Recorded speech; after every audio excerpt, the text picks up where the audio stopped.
മക്കളെ നാളെ മറ്റന്നാളും സാർ സ്ഥലത്തുണ്ടാവും. ക്യാമ്പൊക്കെ ഇവിടെ തന്നെ ഉണ്ടാവും. സാറിൽ നിന്നേ ഉള്ളൂ, പക്ഷെ വേറെ സാർ വന്നിട്ട് നിങ്ങൾ പഠിക്കും. ആ സാറ് ഈ സാറിനേക്കാൾ അടിപൊളിയാണ്. Good morning.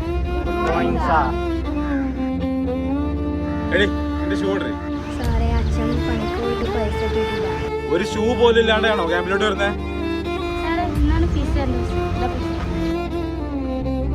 എടേ നിന്റെ ഫീസാണ്. ഫീസ് കൊണ്ടുവരില്ല, ഷൂ ഇല്ല. ഇവരെന്താ ഇവിടെ വലിയ പുണ്യാശ്രമമാണ് നടത്തുന്നത്?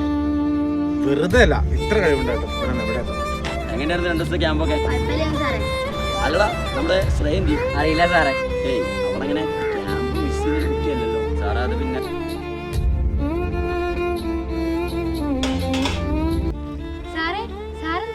അതൊക്കെ പോട്ടെ, നീ എന്താ ക്യാമ്പിന് വരാതെ? സാറേ അച്ഛൻ്റെ കയ്യിൽ പൈസ ഇല്ല, അമ്മയാണെങ്കിൽ വയ്യാതെ കിടക്കുക. അതിനിപ്പോ നിന്റെ അടുത്ത് ഞാൻ പൈസ ചോദിച്ച അമ്മ നാളെ മുതൽ മോളെ ക്യാമ്പിന് വിടണം. പൈസയുടെ കാര്യമൊന്നും ആലോചിച്ച് വിഷമിക്കണ്ട. അപ്പോൾ ഇന്നത്തെ ക്ലാസ് ഇവിടെ വൈൻഡപ്പ് ചെയ്യാണ്. അപ്പോൾ നാളെ എല്ലാവരും രാവിലെ 8:30 തന്നെ ഇവിടെ റിപ്പോർട്ട് ചെയ്യാം. ഇതുവരെ ഫീസ് കൊണ്ടുവരാത്ത ആരൊക്കെയാ? സാറേ ഞാൻ തന്നിട്ടില്ല. ഫീസ് തരാത്ത ഒറ്റ ഒന്നും ഇവിടെ കളിക്കണ്ട. നാളെ മുതൽ ക്യാഷ് എന്നിട്ട് ഇവിടെ എല്ലാവരും കളിച്ചാൽ മതി. ഇറങ്ങിപ്പോളാം.